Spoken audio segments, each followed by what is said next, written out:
Everyone welcome back to the channel. അപ്പോൾ ഇന്നത്തെ വീഡിയോയിൽ നമ്മൾ ഈ ഒരു ഡിസൈൻ ഒരു വെറും 60 രൂപ കൊണ്ട് നമുക്ക് ഈ ഒരു ഡിസൈൻ നമ്മുടെ കുറച്ച് സമയം ഉണ്ടെങ്കിൽ ഈ ഒരു ഡിസൈൻ നമുക്ക് ചെയ്തെടുക്കാൻ പറ്റും. അപ്പോൾ ഇതിൻ്റെ ഹൈലൈറ്റ് എന്ന് പറയുന്നത് ഈ ബീഡ് വർക്ക് ചെയ്തിട്ടുള്ള ലീവ്സ് ആണ്. അപ്പോൾ ഈ ലീവ്സ് എങ്ങനെയാണ് ചെയ്യുന്നതെന്ന് ഞാൻ ഡീറ്റെയിൽ ആയിട്ട് പറയുന്നുണ്ട്, അത് നോക്കുക. പിന്നെ അത് കൂടാണ്ട് ഈ ഫ്ലവേഴ്സ് എങ്ങനെയാണ് ചെയ്തിരിക്കുന്നതെന്നുള്ളതും കാണിക്കുന്നുണ്ട്. അപ്പോൾ ഈ ലീവ്സ് കൂടാതെ വേറെ ഫ്ലവേഴ്സായിട്ട് വരുന്നത് ഇതുപോലെ റിംഗ് നോട്ട് കൊണ്ടുള്ള ഒരു ഒരു പാറ്റേൺ വരുന്നുണ്ട്. അതുകൂടാതെ ഇപ്പോൾ താഴെ കാണുന്ന കുറച്ച് വേറൊരു ടൈപ്പ് ഓഫ് ഫ്ലവേഴ്സും വരുന്നുണ്ട്. അപ്പം അതും എങ്ങനെയാണ് ചെയ്യുന്നതെന്നുള്ളത് ഡീറ്റെയിൽ ആയിട്ട് പറയുന്നുണ്ട്. അതുകൂടാതെ പിന്നെ നമുക്കറിയാവുന്ന കുറച്ച് ചെറിയ ചെറിയ സ്റ്റിച്ചസ് ഉണ്ടല്ലോ, അതെല്ലാം കൊടുത്തിട്ടുണ്ട്. മിക്കവാറും കുറേയൊക്കെ കൊടുത്തിട്ടുണ്ട്, കാരണം അതൊന്ന് ഫില്ല് ചെയ്യാൻ വേണ്ടിയിട്ട്. അപ്പം അങ്ങനെ ഒന്ന് എലഗൻ്റ് ആക്കാൻ വേണ്ടിയിട്ട് നമുക്കറിയാവുന്ന സ്റ്റിച്ചസ് എല്ലാം ചെയ്തിട്ടുണ്ട്. അപ്പം നമുക്ക് നോക്കാം ഡീറ്റെയിൽ ആയിട്ട് ഇതെങ്ങനെയാണ് ചെയ്തെടുക്കുന്നതെന്ന് നോക്കാം. ഇന്നത്തെ ഡിസൈൻ ഇതാണ്. അതായത് 2-3-4 കോയിൻസ് വെച്ചിട്ടാണ് ഞാനിത് വരച്ചെടുത്തിരിക്കുന്നത്. ലീഫിൻ്റെ ആകൃതിയും പിന്നെ കോയിൻസും റൗണ്ടിന് വേണ്ടിയിട്ട്. ആദ്യം വേണ്ടത് നമ്മൾ ട്യൂബ് ബീഡ്സ് എന്ന് പറഞ്ഞ് കടകളിൽ വാങ്ങിക്കാൻ കിട്ടും. ട്യൂബ് ബീഡ്സ്, ഇതാണ് ട്യൂബ് ബീഡ്സ്.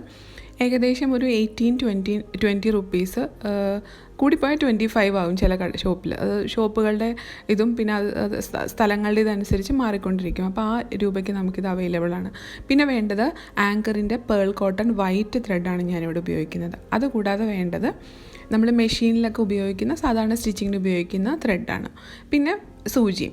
അപ്പം ഇത്രയും കാര്യങ്ങളുണ്ടെങ്കിൽ നമുക്ക് ഇതുപോലെ ഒരു നല്ല ഒരു ഡിസൈൻ ഇതുപോലെ നമുക്ക് ക്രിയേറ്റ് ചെയ്തെടുക്കാൻ പറ്റും. ഞാൻ സ്റ്റിച്ച് ചെയ്ത സൽവാറിലാണ് ഞാനിതിപ്പോൾ ചെയ്യുന്നത്. അപ്പം നമുക്ക് ആദ്യം തുടങ്ങാം. ആദ്യം ഇത് ട്യൂബ് ബീഡ്സ് വെച്ചിട്ടുള്ള ലീഫ് നമുക്ക് നോക്കാം. അപ്പോൾ അതിന് മുൻപായിട്ട് അത് എങ്ങനെയാണെന്നുള്ളത് ഞാനൊന്ന് മാർക്ക് ചെയ്ത് കാണിച്ചു തരാം. അപ്പോൾ ആദ്യം നമ്മൾ ലീഫിൻ്റെ ഒരു പാറ്റേൺ പോലെ വരച്ചു. ലീഫ് ജസ്റ്റ് ഒന്ന് വരച്ചു. അതിന് ശേഷം അതിൽ ഫസ്റ്റ് ബീഡ് നമ്മളിവിടെയാണ് വെച്ച് കൊടുക്കുന്നത്. ആ ബേസിൽ നിന്ന് മേളിലോട്ട് വരുന്ന രീതിയിൽ ഫസ്റ്റ് ബീഡ് വെച്ചു. അതിനുശേഷം ഫസ്റ്റ് ബീഡിൻ്റെ മിഡിലിൽ നിന്ന് തുടങ്ങി അത് ആ ലീഫിൻ്റെ ആ വരച്ചിരിക്കുന്ന ലൈനിലേക്ക് നമ്മൾ സ്റ്റിച്ച് ചെയ്ത് കൊടുക്കുകയാണ്. പിന്നെ അടുത്ത ബീഡ് വരുന്നത് വീണ്ടും മിഡിലിൽ നിന്ന് നമ്മൾ സ്റ്റാർട്ട് ചെയ്യുന്നു. വീണ്ടും ആ സ്റ്റിച്ച് ചെയ്ത് ആ ഔട്ട്ലൈനിലേക്ക് വെച്ച് കൊടുക്കണം. അപ്പോൾ കുറച്ച് നമ്മൾ ആദ്യം തുടങ്ങുമ്പോൾ ചിലപ്പോൾ കൺഫ്യൂഷൻ അങ്ങോട്ടും ഇങ്ങോട്ടൊക്കെ കുറച്ച് ബുദ്ധിമുട്ട് ഉണ്ടാവും. പക്ഷേ കുഴപ്പമില്ല, നമ്മളൊന്ന് അഡ്ജസ്റ്റ് ചെയ്ത് ആ ലീഫിൻ്റെ പാറ്റേൺ അല്ലെങ്കിൽ ആ ലീഫിൻ്റെ ഷേപ്പ് വരുന്ന രീതിയിൽ നമ്മൾ ഈ ബീഡ്സിനെ ഒന്ന് അഡ്ജസ്റ്റ് ചെയ്താൽ മാത്രം മതിയാവും. ആദ്യമായിട്ട് ചെയ്യുന്നവർക്ക് ചിലപ്പോൾ 1-2 പ്രാവശ്യം ബുദ്ധിമുട്ട് തോന്നാം.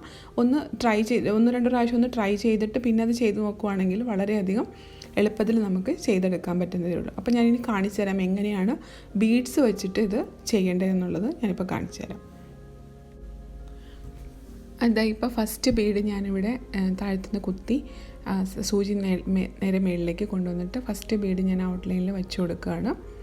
അപ്പോൾ നമ്മൾ ഉപയോഗിക്കുന്ന സൂചി എന്ന് പറഞ്ഞാൽ ഇതുപോലുള്ള ട്യൂബ് ബീഡ്സ് കടക്കാൻ പറ്റുന്ന പാകത്തിലുള്ള ചെറിയ ഇതായിട്ടുള്ള വളരെ ചെറിയ നേർത്ത സൂചിയാണ് നമ്മളിതിന് വേണ്ടി ഉപയോഗിക്കുന്നത്. കടകളിൽ ചോദിച്ചു കഴിഞ്ഞാൽ വാങ്ങിക്കാൻ കിട്ടും. നമുക്ക് ബീഡ് വർക്കിനുള്ള സൂചി സെപ്പറേറ്റ് ആയിട്ട് വാങ്ങിക്കാൻ കിട്ടും. ബീഡ് വർക്കിനുള്ള സൂചിയും എംബ്രോയിഡറി സാധാരണ ചെയ്യുന്ന സൂചിയും രണ്ടായിരിക്കും. കാരണം ബീഡ് വർക്ക് കുറച്ചും കൂടെ നല്ല തിന്നായിരിക്കും. അപ്പോൾ ഞാൻ ഇത്ര ഡീറ്റെയിൽ ആയിട്ട് പറയുന്നത് ആദ്യമായിട്ടൊക്കെ എംബ്രോയിഡറി ചെയ്യുന്നവർക്ക് വേണ്ടിയിട്ടാണ്. ഇനിയിപ്പോൾ അടുത്ത ബീഡ് വയ്ക്കാൻ വേണ്ടി ഞാൻ മിഡിലിൽ നിന്ന് കുത്തി എടുത്തിട്ടുണ്ട്. ഇനി അതിലേക്കാണ് നമ്മൾ അടുത്ത ബീഡ് വെച്ച് കൊടുക്കുന്നത്. അപ്പോൾ അടുത്ത ബീഡ് ഏകദേശം നമ്മൾ ആ ഔട്ട്ലൈനിലേക്കാണ് വരുന്ന വിധത്തിലാണ് സെറ്റ് ചെയ്യുന്നത്.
അപ്പോൾ വൺ സൈഡ് നമ്മളിപ്പോൾ കംപ്ലീറ്റ് ചെയ്തു. ഇനിയിപ്പോൾ നെക്സ്റ്റ് സൈഡ് കംപ്ലീറ്റ് ചെയ്യണം. അപ്പോൾ അതിനുവേണ്ടി ഞാൻ ബേസിൽ നിന്ന് തന്നെയാണ് തുടങ്ങുന്നത്.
ഇനിയിപ്പോൾ നമുക്ക് ഈ ലീഫിലേക്ക് ഇതുപോലെ ആങ്കറിൻ്റെ വൈറ്റ് പേൾ കോട്ടൺ ത്രെഡ് കൊണ്ട് നമുക്ക് ഫില്ല് ചെയ്ത് കൊടുക്കാം. അപ്പോൾ റിംഗ് നോട്ട് സ്റ്റിച്ചാണ് ഞാൻ ഫില്ലിങ്ങിന് വേണ്ടി ഉപയോഗിക്കുന്നത്.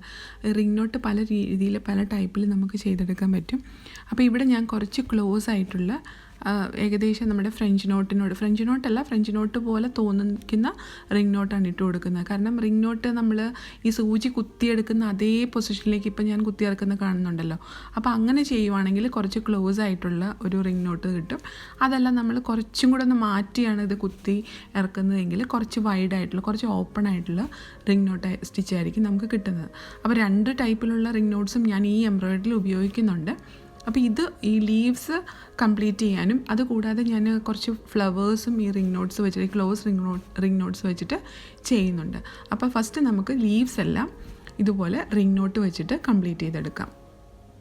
അപ്പോൾ ഈ റിംഗ് നോട്ട്സ് ചെയ്യുമ്പോഴും ഈ നോട്ട്സ് ആയിട്ടുള്ള, അതായത് ഫ്രഞ്ച് നോട്ട്, റിംഗ് നോട്ട് അങ്ങനെയുള്ള നോട്ട്സുകൾ ചെയ്യുമ്പോൾ, നോട്ട്സിൽ സ്റ്റിച്ച് ചെയ്യുമ്പോൾ കഴിയുന്നത് നിങ്ങൾ ആദ്യമായിട്ടാണ് ചെയ്യുന്നതെങ്കിൽ നൂലിൻ്റെ ലെങ്ത്ത് വളരെ കുറച്ചിട്ട് വേണം. ചെറിയ ലെങ്ത്തുള്ള നൂലെടുത്ത് വേണം ആദ്യം പ്രാക്ടീസ് ചെയ്ത് നോക്കണം. ഇല്ലെങ്കിൽ എന്താണെന്ന് വെച്ച് കഴിഞ്ഞാൽ ഈ നൂല് ലോങ് ആയിട്ടുള്ള നൂലെടുത്ത് കഴിഞ്ഞാൽ അത് കുരുങ്ങി പോകാനായിട്ട് സാധ്യതയുണ്ട്. പിന്നെ ഇതുപോലെ റിംഗ് നോട്ടിൽ നമ്മൾ ഇതുപോലെ ഒന്ന് കൈകൊണ്ട് ഒന്ന് ഹോൾഡ് ചെയ്ത് കൊടുത്തിട്ട് വേണം സൂചി വലിച്ച് താഴേക്ക് എടുക്കാനായിട്ട്. എങ്കിലും അതിൻ്റെ കറക്റ്റ് ഷേപ്പ് നമുക്ക് കിട്ടുള്ളൂ.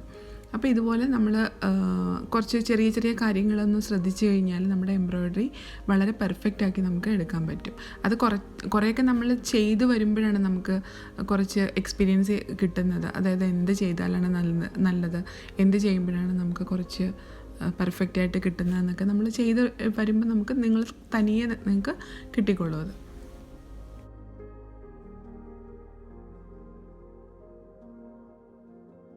അപ്പോൾ ഇവിടെ നമ്മുടെ ലീഫ് കംപ്ലീറ്റ് ആയിട്ടുണ്ട്. ഇനിയിപ്പോൾ നമുക്ക് അടുത്ത സ്റ്റിച്ച് എന്ന് പറയുന്നത് ഒരു ഫ്ലവർ, 2 ടൈപ്പ് ഫ്ലവറാണ് ഞാൻ ഈ എംബ്രോയ്ഡറിയിൽ ഉപയോഗിച്ചിരിക്കുന്നത്. അതായത് ഒന്നാമത്തെ ഫ്ലവർ എന്ന് പറയുന്നത് ഈ റിംഗ് നോട്ട് കൊണ്ട് തന്നെ ചെയ്ത കുറച്ച് ഫ്ലവേഴ്സ് ഉണ്ട്. ഒരു 6 ഫ്ലവേഴ്സ് ഞാൻ ഈ റിംഗ് നോട്ട് തന്നെ ഉപയോഗിച്ചാണ് ചെയ്തിരിക്കുന്നത്. പിന്നെ ബാക്കിയുള്ള ഫ്ലവേഴ്സൊക്കെ ചെയ്തിരിക്കുന്നത് വേറൊരു പാറ്റേണിലാണ്. അപ്പം നമുക്ക് ആദ്യം ആ റിംഗ് നോട്ട് വെച്ചിട്ടുള്ള ഫ്ലവേഴ്സ് ഞാനൊന്ന് ജസ്റ്റ് കാണിച്ചു തരാം.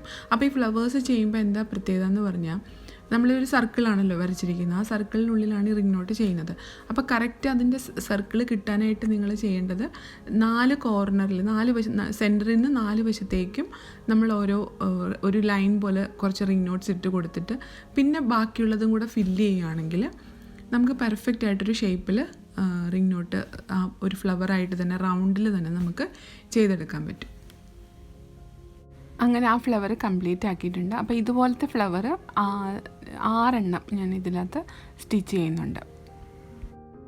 ഇനി അടുത്ത ടൈപ്പ് ഫ്ലവർ എന്ന് പറയുന്നത് വെറും സിമ്പിളായിട്ടുള്ള ഒരു ഫ്ലവറാണ്. അതായത് ലേസി ഡേസി സ്റ്റിച്ച് ആദ്യം നമ്മൾ ചെയ്ത് കൊടുക്കുന്നു. 4 ഡയറക്ഷനിലേക്കും ആദ്യം ചെയ്യുന്നു. പിന്നെ അതിൻ്റെ മിഡിലിൽ ഓരോന്ന് വെച്ച് അങ്ങനെ 8 സ്റ്റിച്ചുകൾ നമ്മൾ ലേസി ഡേസിയിൽ ചെയ്യുന്നുണ്ട്. അങ്ങനെ 4 സ്റ്റിച്ചും പൂർത്തിയായി കഴിയുമ്പോൾ അതിൻ്റെ മിഡിലിൽ വീണ്ടും ഓരോ ലേസി ഡേസിയും കൂടെ ചെയ്ത് കൊടുക്കുക. അങ്ങനെ ടോട്ടൽ 8 ലേസി ഡേസി സ്റ്റിച്ചാണ് ഈ ഒരു ഫ്ലവറിൽ ചെയ്തെടുക്കുന്നത്. അപ്പോൾ ഇവിടെ ഞാൻ ആ റൗണ്ടിനെ 8 ലേസി ഡേസി സ്റ്റിച്ച് കൊണ്ട് ഡിവൈഡ് ചെയ്തിട്ടുണ്ട്. അപ്പോൾ 8 പോർഷൻസ് കിട്ടിയിട്ടുണ്ട്. ഇനി ആ 8 പോർഷൻസിൻ്റെ മിഡിലും അല്ലെങ്കിൽ ആ 8 പോർഷൻസിലും കൂടെ നമുക്ക് കാസ്റ്റോൺ സ്റ്റിച്ച് ചെയ്ത് കൊടുക്കണം ലോങ് ആയിട്ട്. അപ്പോൾ കാസ്റ്റോൺ സ്റ്റിച്ച് എന്ന് പറഞ്ഞാൽ എല്ലാവർക്കും അറിയാമെന്ന് തോന്നുന്നു. അതായത് നമ്മൾ ബുള്ളിയൻ നോട്ട് ചെയ്യുന്നത് പോലെ തന്നെ എടുത്തിട്ട് കയ്യിൽ പക്ഷെ ഒരു ലൂപ്പ് ഉണ്ടാക്കിയിട്ടാണ് നമ്മളിത് ആ സൂചിയിലേക്ക് ഇടുന്നത്. അപ്പം ഒരു ലൂപ്പ് അവിടെ ഫോം ചെയ്യുന്നതാണ്. ഇത് നോക്കിക്കഴിഞ്ഞാൽ നിങ്ങളൊന്ന് ക്ലോസ് ആയിട്ടൊന്ന് നോക്കിക്കഴിഞ്ഞ് കഴിഞ്ഞാൽ നമുക്ക് കാണാൻ പറ്റും.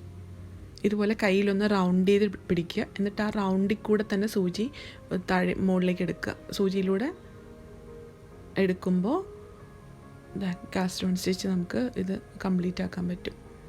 അങ്ങനെ ഒരു 13-14 നമ്പേഴ്സ് കാസ്റ്റോൺ സ്റ്റിച്ചാണ് ഞാനിവിടെ ഒരു പെറ്റലിന് വേണ്ടി ചെയ്യുന്നത്. അങ്ങനെ 8 പെറ്റൽസ് നമുക്ക് ആവശ്യമുണ്ട്.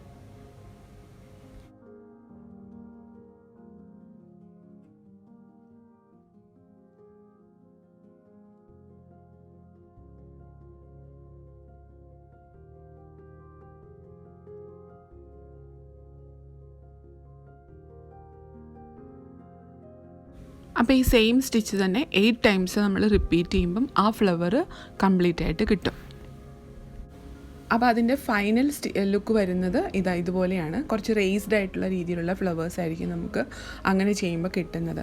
അപ്പോൾ അതുകൊണ്ടാണ് നമ്മൾ കാസ്റ്റോൺ സ്റ്റിച്ച് ചെയ്യുന്നത്. ഏകദേശം ഇവിടെ ഞാൻ കാസ്റ്റോൺ സ്റ്റിച്ചിൻ്റെ ഒരു 10 ഫ്ലവേഴ്സാണ് ചെയ്തിരിക്കുന്നത്.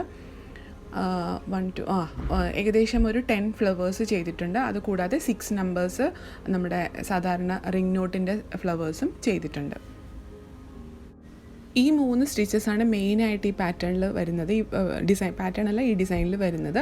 അതുകൂടാതെ പിന്നെ കുറച്ച് ഇതൊന്ന് ഫില്ല് ചെയ്യാൻ വേണ്ടിയിട്ട്, ഇതിൻ്റെ ഗ്യാപ്പ് ഒന്ന് ഫില്ല് ചെയ്യാൻ വേണ്ടിയിട്ട് നമുക്ക് എന്ത് വേണേലും ഏത് ടൈപ്പ് വേണേലും സ്റ്റിച്ച് വേണേലും അപ്ലൈ ചെയ്യാം. അപ്പോൾ ഞാനിവിടെ റിംഗ് നോട്ട് ചെയ്തിട്ടുണ്ട്. Single ring not, double ring not എന്നൊക്കെ പറഞ്ഞ് നമ്മുടെ ബാക്കി വരുന്ന നൂല് കൊണ്ട് ചെയ്യാൻ പറ്റുന്ന രീതിയിലെല്ലാം ചെയ്ത് കൊടുത്തിട്ടുണ്ട്.